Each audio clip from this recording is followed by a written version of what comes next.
Good evening, everyone. Welcome to my favorite day of the week. It is Mortgage Crush Monday, the real MCM. We're going to get started in just a couple of moments. So, tag a friend. You guys know the routine. Tag a friend, shout out somebody who you talked to this about last week, and that person wanted to join us today, this week. Let's get started. Let's talk about mortgages. It is the holiday time, and which is one of my favorite seasons. Why? Because the best gift you can give to yourself is a home. So welcome, Daniel. Daniel Pete with Apex Mortgage has joined us. So let's get started. Tag a friend. Tag a friend. And let's talk about some mortgages. Really, today, I want to just give updates. I know you guys saw my post this week about the pre-approvals and people just calling and like, hey, I'm ready. Hey, I'm already approved. Hey, I already did what I need to do for my credit. Lola, take me out. Let's explore options. And so, when I get those calls after these live videos, first of all, I'm really, truly just thankful. But more importantly, I'm excited for you all that you are taking the steps necessary to be homeowners in the upcoming new year. But it starts now. If you want to own a home in 2019, action starts now. So, and that's the goal. That's what we're doing today. So we're talking about mortgages. So again, tag a friend. We're going to get started. I'm going to give you some updates on some of the just this week. And so, because it could be you, everyone's situation is unique in the sense that, everyone has, we don't have identical credit. We don't have identical income. We don't have, just an identical credit profile. So what does that mean to you, right? It means that there's no cookie cutter buyer. There's no cookie cutter situation, and that, your situation can be qualified. Your situation doesn't just automatically out you from buying a home or coming up with a plan, over the next 3 months, 3 to 6 months to actually be in your home. So, I wanted you guys to keep that in mind. Welcome, Karen. Welcome to Mortgage Crush Monday. Welcome again. Thank you for joining every week with us. Look who joined you guys. Hey, Auntie. And so just excited to be here again and just go over everything we're going to talk about today. And thank you. I look at the views after I do these videos, and they are in the hundreds. So it means that you guys are coming back and watching, even if you're not tuning in live. So thank you for that. So what I wanted to talk about today, just give you some updates. I have one ratified contract. And what a ratified contract, you guys, is that when you as a buyer submit an offer, the seller chooses your offer, and you guys both sign off on the contract, and it makes you guys now enter a ratified contract, a legally binding contract. And so we have someone who went and actually did a new home build. They had already repaired their credit and had a good credit score. So they actually went and got a new construction. It was already built, ready to go, out in St. Mary's County. And so what I'll say to that is, consider location, right? Whatever your current price point is, the further you go away from the city, you will actually be able to afford more house. Welcome, Edwina Clark. I see that your exit logo. So welcome, fellow realtor. You'll be able to actually afford more home and afford more house. So, think about where you work. And if you are able, within like a 45-minute commute, to get up and move out to be able to afford more home and get more for your buck, consider it. You don't have to stay in the same area. That's an option for you. Hey, Tay, welcome, Shantae Renee, to our Mortgage Crush Monday, the real MCM. And so I want you guys to, think about that. Think about considering moving out the area. You don't have to stay in the same area. Some of us live one place and we commute to work somewhere else. Explore the areas around your job, or in a different direction from where you currently live and where your job is. So that's an option. Like I said, you're definitely able to get more money, more house for your dollar, if you are willing to go outside of the DC hub or the middle of DC or the price points in Prince George's County. I mean, houses right now in Washington DC are $500,000 and up. Okay, and I mean in every part of DC, 500 grand and up. And Prince George's County, you're at like a 300 price point and up. You can get some townhouses, in the twos, but I mean, house values are going up and they're only getting higher. If you look at the interest rates and knowing that the feds went up on the rates I think we're at like 2 months now. The interest rates, they are higher.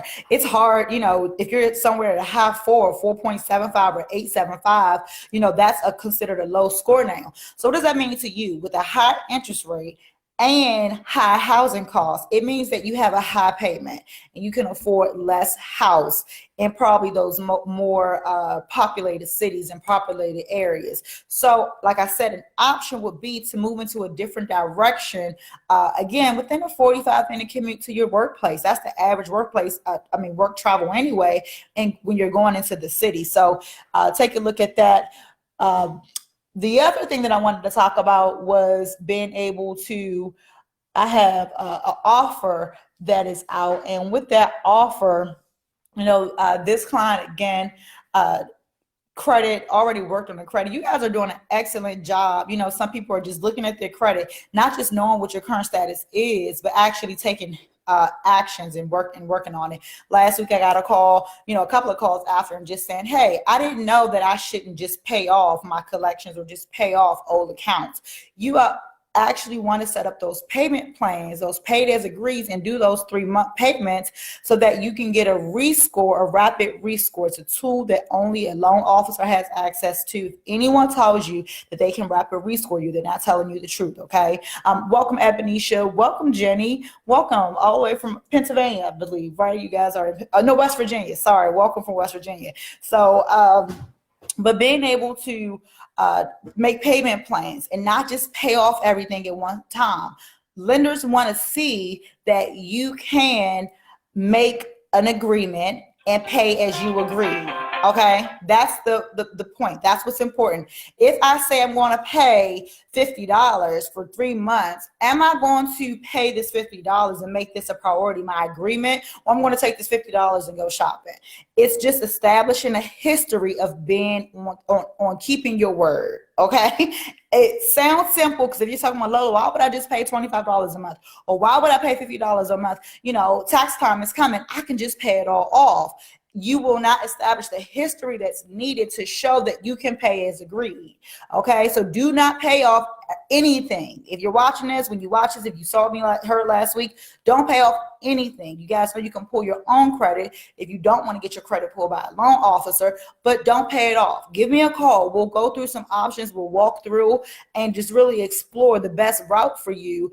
And on top of that, I will put you in contact with a loan officer if you're at the point that you're like, okay, I trust what you said. I'm not as bad as I think. Okay, let me get my credit pulled. People, I had 2 people thought they, were like, they pulled it on their own through Credit Karma. And another one, I don't know what other website, but when they actually had their credit looked at, they had a 560 and a 580. So again, the credit score that you're going to get from Credit Karma, these third-party websites, will not be the same credit score that a loan officer would get. Welcome, Jonathan. Welcome. I think I've never seen your name, so first time probably joining live. Welcome everybody. Welcome, Jenny.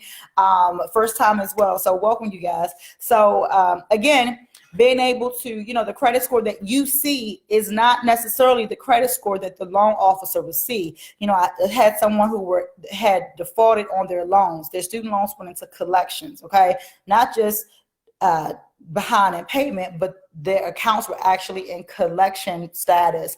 And so even with that, this person had a 560 credit score, okay? So what does that mean? It means it could be you.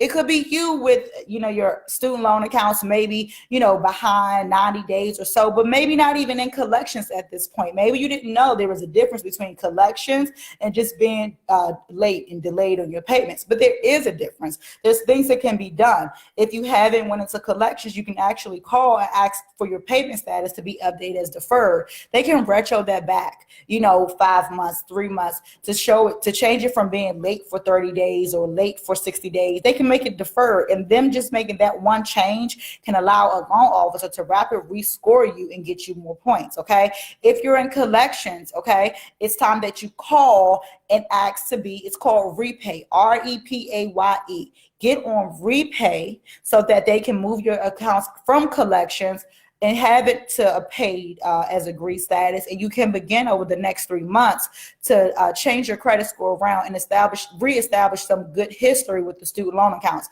Let me tell you guys, you cannot get any help funding for a home loan if your student loans are delinquent.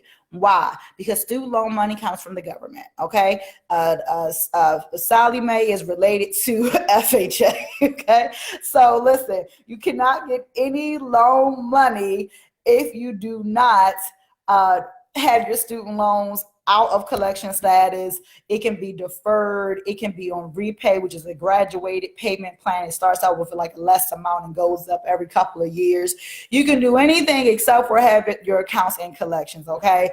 Welcome, India. Welcome, Troy. Welcome you guys. It's the Real MCM. I'm super excited today. I feel like I'm talking fast today. I'm just excited about everything that's going on. And I know that so many people are about to get tax money. You know, I asked you this, if you can pull $2,000, some people get like, you know, $7,000-8,000 in tax returns, right? So, but if you're not that person, but you can pull $2,000 from your taxes, what if you could take that $2,000 and over the next 3 months save another $2,000 and you have $4,000 and we're able to get you into your first home for $4,000?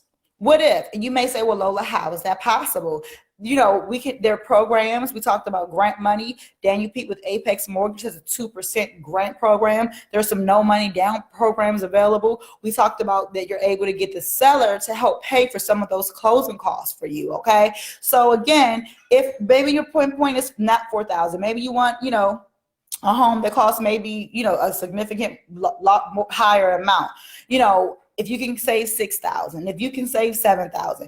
The point that I'm making is, what if you could just save? Hey, Christopher. Thanks, Chris. You're awesome as well. Chris Valentine is on, another fellow agent. He's big with doing a lot of listings. So you guys, there's so much opportunity in our area. You know, it's awesome. It's awesome work and know great other agents that are great as well. So being able to, as I was saying, you know, being able to just take something and save it, to put money to the side, no matter what the amount is. Any amount is a starting point, right? Can we agree? Any number is greater than zero. So being able to have a starting point where, you know, and saving at tax time is the best time. Why? Because you get a lump sum, you know. So if you can take, you know, a couple of grand and peel that away and put it towards your home, and then over the next, even if it took you 6 months to save another $3,000, $2,000, right? That's more than what you currently have. So it's a new year. We make new resolutions. We start off. Why not put money to the side? And you will be, there's an incentive for you to save if you can take this lump sum of money, right, and put it in your account. So you're not just going $0 and $100 or $200 every pay period. You're actually starting off at a higher number, at $3,000, $4,000, whatever that tax amount is that you can pull away. So welcome, Shayna. Welcome, Karen Hill. Welcome, you guys. And so, you know, this is just about saving. Do not let 2019 come and go and you're still wasting money on rent. Next week, I'm going to actually do a chart. I'm going to make next week short because it's the holiday week. But what I do want to talk about is just show you a chart of how much money you waste over 10 years, 20 years of renting. And, you know, I'm 35. So for my age group, you know, we've been out of school for the past 17 years, or give or take, you know, a couple of years. You've been renting for a long time post-college. You know, you've been renting and you've been wasting money on rent, and you know, do not have to waste money on rent. There's so many affordable homes in our area. Baltimore is an up and developing area, just like the developers and investors came into DC, and now DC homes that used to only be worth $70,000, $80,000 are now worth $500,000 and $600,000. I mean, it's absolutely crazy. Homes that were $200,000 are now selling for $700,000 and $800,000 in areas that we would have never even thought would be or could beat that, right? They were the same as, some of the trouble areas in Baltimore. DC had the same troubles and the same concerns and the same low value homes. So if it could be done in DC, I'm from DC. If it could be done in DC, it's going to be done and can be done in Baltimore. So consider looking at areas in Baltimore City, looking at areas in Baltimore County. Baltimore County living is very similar to Prince George's County living. So explore your options. Be open to where you live. Give yourself some higher buying power by being able to move outside of your comfort area, right? Your comfort zone. Welcome LaRuby, welcome Deshaun, welcome Benny. I'm sorry, you guys. Normally I'm like checking every time you come on, but I'm just super excited about what's about to happen. And we're counting down to 2019,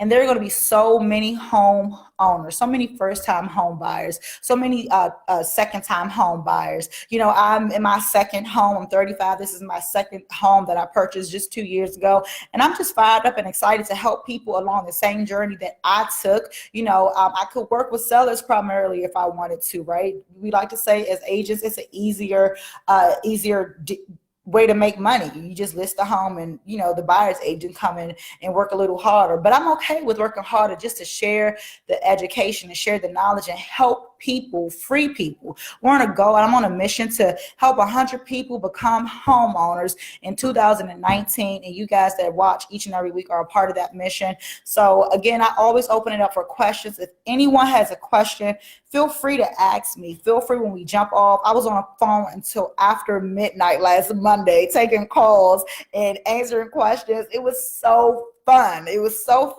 I'm fired up to do it again this Monday. So if you want me to go over the payments, or you look at your credit report, or if you just have any type of question, it could be you that owns a home in 2019. So do what you have to do so that it is you. I thank you guys for joining me this MCM, this Mortgage Crush Monday, and I'll see you guys next week.